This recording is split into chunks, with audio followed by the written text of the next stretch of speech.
Տարիների ընթացքում Ռուսաստանը Հայաստանի վրա ազդեցության բազմաթիվ գործիքներ է կուտակել, որոնցից վերջին շրջանում Երևանը փորձում է ձերբազատվել։ Այսպես, 2022 թվականի սեպտեմբերյան հարձակումը Ռուսաստանի կողմից անարձագանք թողնելուց հետո Հայաստանը սառեցրել է անդամակցությունը ՀԱՊԿ-ին։ 2023 թվականից հայկական բանակը սկսել է իրականացնել բարեփոխումներ ՆԱՏՕ-ի ստանդարտներով։ Մարտական պատրաստությունից մինչև նոր զենքերի ձեռքբերում գրեթե ամբողջությամբ դուրս են ռուսական չափանիշներից։ 2024 թվականից Հայաստանը սկսել է իր սահմաններից հեռացնել ռուսաստանյան սահմանապահներին։ Այժմ բոլոր սահմանային անցակետերը բացառապես Հայաստանի սահմանապահների հսկողության տակ են։ 2025 թվականին Հայաստանը բացեց հացահատիկեղենի ձեռքբերման նոր շուկաներ, կոտրելով ռուսական մենաշնորհը։ Նույնը վերաբերում է նաև բենզինին ու դիզելային վառելիքին։ Հայաստանն այժմ քայլեր է ձեռնարկում միջուկային էներգետիկայի ոլորտում ռուսական ազդեցությունը նվազեցնելու ուղղությամբ։ Քննարկվում է նաև հայկական երկաթուղին ռուսաստանյան կոնցեսիոն կառավարումից ձերբազատելու հարցը։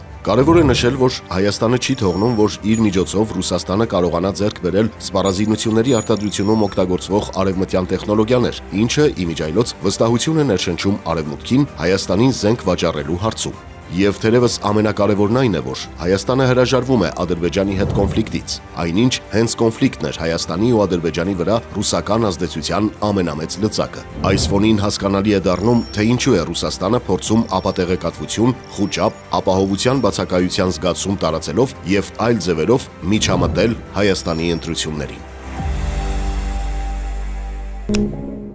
Իրազեկ քաղաքացիների միավորում։